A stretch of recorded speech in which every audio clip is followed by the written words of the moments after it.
Bien, dejábamos al ser humano desarrollándose. El ser humano se desarrolla a lo largo de la historia, vive más o menos años, con más o menos salud, con más o menos protagonismo sobre el conjunto de la historia y toma conciencia cuando empieza a desarrollarse en los primeros años de su infancia, de que está insertado dentro de una familia, dentro de un entorno, a lo mejor no, a lo mejor un orfelinato porque lo abandonaron y crece adoptado por otras personas o en medio de una cultura tribal donde a lo mejor no hay concepto de familia. Veremos que eso es muy excepcional, aunque también sucede, o se dan casos. Pero la mayor parte de los seres humanos, cuando tomamos conciencia de que estamos en el mundo y que somos una realidad y que por nosotros pasa el tiempo y que nosotros también tendremos que acabar en el tiempo, o sea, que nos morimos, pues esa realidad la tomamos estando insertados en un núcleo familiar. Bien, y ahí es donde descubrimos que aparte de uno mismo hay otras personas, hay otras realidades, son otros yo. Dice, aquí tenemos otros yo. ¿Y estos otros yo quiénes son? Son personas también, que aspiran a ser personas. Y entonces, claro, tiene que superar uno el concepto utilitarista. Es que yo quiero pasarlo bien, es que yo quiero divertirme. Ese concepto egoísta que tiene el niño de que todo lo quiere para él, para sí. Y satisfacer su querer y su valer, que son las tendencias que dominan la primera infancia, ¿no? El ser querido por el entorno, por lo que vale. Y quiero correr más que nadie, quiero ser más listo que nadie, porque necesito el aprecio de los que me rodean. Qué niño más listo, qué niño más rápido, qué niño más ágil, o niña, ¿no? Da igual, cuando empleo un género u otro, sabéis que yo estoy por encima de eso, ya hablaremos de eso, de la ideología de género y todas estas tonterías que nos han venido encima, que contribuyen a a la confusión generalizada de la cual con esta serie de vídeos intentaré, pues sacarnos un poquito de esa confusión y de esa tontería, que no es baladí, está trayendo muchos problemas de crisis de identidad en la gente, ¿no? Y muchas desgracias, mucha tragedia. Entonces, a través de estos vídeos yo intento hablar de la parte, de la dimensión antropológica del ser humano, y me quería centrar en este segundo vídeo del concepto de persona. De todas las definiciones que hay por ahí, que se pueden dar a personas, si coges el diccionario, pues persona física, persona jurídica, bueno, en fin, encuentras cantidad de definiciones, ¿no? A mí hay una, que yo lo he comentado en otros vídeos, en reencuentros y en otros canales, que me gusta especialmente. Y es dura de entender, pero que yo creo que alberga la esencia de lo que es el ser humano y de su dignidad. Fijaros, la definición es muy sencilla. Persona, dice, es el único ser superior a su especie. Claro, esta definición, el único ser superior a su especie, parece que contradice las más elementales normas de la lógica matemática. A ver, que una unidad es mayor que el todo, esto no puede ser. O sea, el todo, toda la humanidad, pues el concepto de persona, lo que le hace una persona valiosa, es que como persona tiene más valor que toda la especie en su conjunto. A ver, esto hay que... A ver, no me cuadra. Sí, ahí es donde radica la dignidad y el valor de una persona. En que esa persona, en cuanto persona, es más valiosa que el conjunto.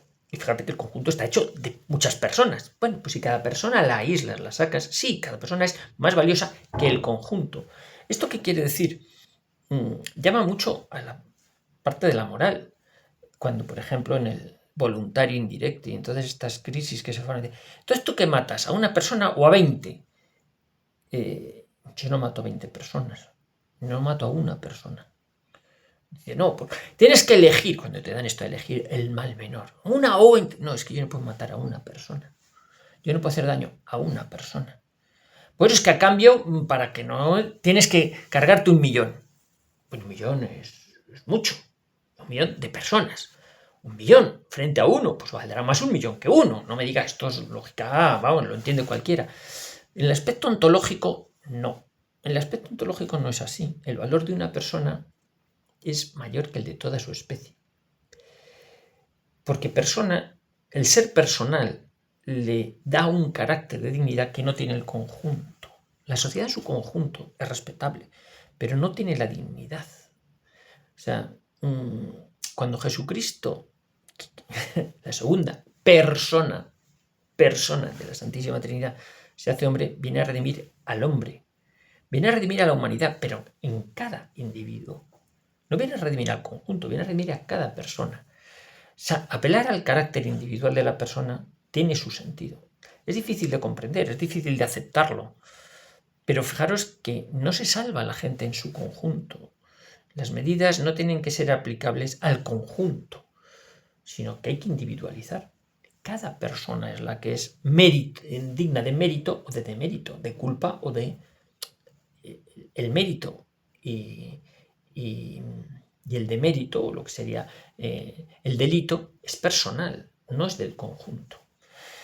Por eso, el análisis de que una persona vale más que toda su especie nos debe llevar a un respeto muy importante por cada ser humano, por cada persona.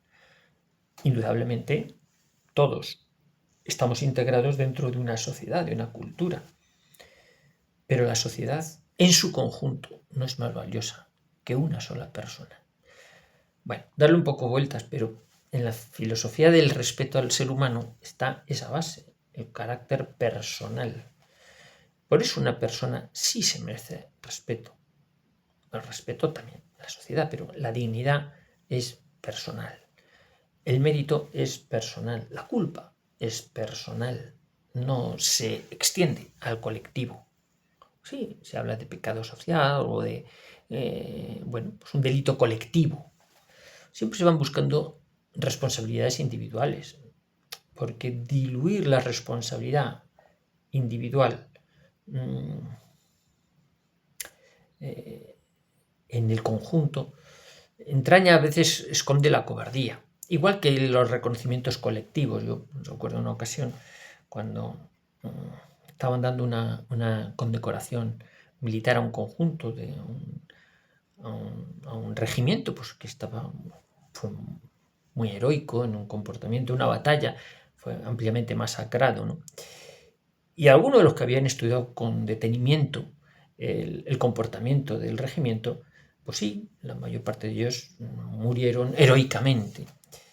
Pero también hubo algunos que huyeron y también recibieron el mérito, porque se premió el conjunto. Y en el conjunto estaban los héroes y estaban los traidores, los villanos, los cobardes, todo. Por eso a veces no se hace justicia cuando se juzga un colectivo. El colectivo podrá tener más o menos culpa, pero, insisto, la dignidad es personal. Bueno, darle una vuelta a esto. Volviendo sobre el carácter de persona, al fin y a la postre, la persona es lo primero que se encuentra a sí mismo cuando descubre que está integrado en la sociedad. Es decir, me encuentro yo a mí mismo, tengo mis limitaciones, mis dimensiones, yo llego hasta aquí, visto de esta manera, peso esto, en fin, me alimento así, eso. Los otros hacen otras cosas, parecidas, similares, pero los gustos de cada uno son de cada uno. Te ves en parte igual, porque formas parte de la misma especie, pero no haces lo mismo. Tienes un comportamiento personal. Y ese comportamiento personal exige una dimensión o una realización personal. Es decir, no todo el mundo tiene las mismas aspiraciones, o no todo el mundo integra las vivencias de la misma manera, no todo el mundo el mismo hecho les afecta de la misma manera. Los más deterministas son pues los que van buscando que siempre que se da una causa, siempre hay la misma respuesta. Y vemos que en el comportamiento del ser humano no siempre es así. Frente al mismo estímulo, pues un niño reacciona de una manera y otro niño reacciona de otra. Es el mismo estímulo. Lo vemos entre los hermanos que son criados en la misma casa, pues por los mismos padres, comen lo mismo, pero luego cada uno sale de una manera diferente, porque esa individualidad, ese carácter individual de las personas es lo que hace que cada individuo sea original, irrepetible y en parte, en gran medida, va a ser responsable de las riendas de su destino. si tira por acá o tira por allá. Gran parte de cómo vaya a desarrollarse su vida depende de su comportamiento, de su decisión personal. ¿Qué duda cabe que también de las circunstancias en medio de las que viva, las cartas que la vida le dé para jugar, los talentos, las capacidades, los medios económicos o las adversidades? Hemos dicho que a veces ante una adversidad, pues uno se hunde y otro se viene arriba. Uno ve en eso pues un motivo para fortalecer más el carácter y otro se vuelve más acobardado y dice, pues no, la vida está llena de palos y es mejor esconder las orejas, no salir.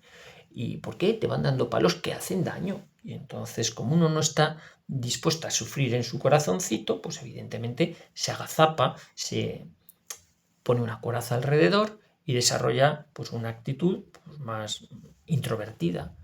No le gusta ser extrovertido, no le gusta mostrarse porque le hacen daño. Y eso es interaccionar en el mundo. Entonces el ser personal no tarda mucho en darse cuenta de que está metido en una cultura, en un entorno donde dependiendo de cómo salgan esas interacciones con los demás, hará que su comportamiento sea de una determinada manera o de otra. Es decir, hará que vaya en una dirección o en otra. En estudios, en trabajos, en relaciones afectivas, en compromiso con la gente, en inercia empresarial, pues hay quien desarrollará un talante más sumiso y dirá, no, yo me saco mis oposiciones, yo funcionario, no quiero emprender, no quiero riesgos, yo quiero amarrar, yo no soy competitivo. Otros serán competitivos hasta llegar incluso al carácter de la temeridad y son muy arriesgados y siempre muy confiados. Hemos conocido personas de todo tipo, ¿verdad? Gente que dice, bueno, muy lanzado, muy echado para adelante, que a lo mejor le ha ido bien en la vida o no le ha ido tan bien por ser precisamente tan confiado, tan arriesgado, no ser un poquito más conservador. Entonces, fruto de esa valoración que vamos haciendo del comportamiento, de cómo le han ido las cosas a los demás, pues nosotros vamos intentando copiar hasta cierto punto, mimetizar, si podemos, los comportamientos que nos parecen envidiables o imitables y al mismo tiempo huir de aquellos otros comportamientos que nos parecen que son destructivos para mi desarrollo personal. Y hay a lo mejor quien ve pues, adecuado, pues no sé, meterse en el AMPA cuando todavía uno es joven, porque oye, le trae con mínimos riesgos pues grandes beneficios o tareas delictivas. Bueno, mientras no me pillen, pues mira, y si me pillan el día que me pillen, pues que me quiten lo bailado. Y va llevando a cabo un análisis de la sociedad en la que está, si es sana o más sana o menos sana. Porque a veces, claro, cuando uno llega a ver en la consulta pacientes, a lo mejor pues que analiza su infancia, su adolescencia, viendo los presupuestos de los que parte, es decir, de cómo se forjó esa persona, no te sorprende que estés viendo lo que estás viendo. Es una consecuencia lógica de la deriva que ha ido tomando. Claro, si usted creció en un ambiente donde había esquizofrenia porque tan pronto recibía por parte de su padre un abrazo como un bofetón, pues no sabía de qué manera se iba a levantar su padre ese día. Si tomado por el alcohol o con sobredosis de cariño y de remordimientos de conciencia por lo que había hecho el día anterior. Entonces, ese niño, esa niña que ha crecido en un ambiente inestable, pues emocionalmente desarrolla una personalidad insegura porque dice, es que yo no sé, yo desde que tengo uso de razón no sabía cuáles eran las reglas del juego, a qué atenerme, era una situación tremendamente difícil. Yo que veía a otros niños que querían a sus padres y yo no podía querer a los míos, porque es que era un tormento aquello. Y eso lastra, por supuesto, marca el desarrollo personal cuando uno adquiere más madurez, puede juzgar si ese comportamiento personal se puede modificar y se quiere modificar o no. A lo mejor es una conducta viciada que hace que no vayas a poder modificarlo. Pero el análisis de esos presupuestos iniciales, es decir, las primeras etapas del desarrollo, nos van a marcar un poquito bastante. Algunos dicen de forma determinista, no, es que ya te marcan de por vida y no vas a poder ser capaz de superarlo. Yo en eso me revelo bastante, en el sentido de que creo mucho en la plasticidad del ser humano, que aunque haya tenido unas condiciones muy adversas, siempre quiero creer que tiene posibilidad de reconducirlo, con más o menos esfuerzo, con más o menos mérito, pero creo mucho en la plasticidad del ser humano para reconducir las situaciones por traumáticas que hayan sido. Bien, esto con respecto a lo que es la persona, el desarrollo personal. Vamos a ir a la tercera parte que de alguna manera viene a hacer una síntesis antes de seguir avanzando de esto que hemos dicho hasta ahora.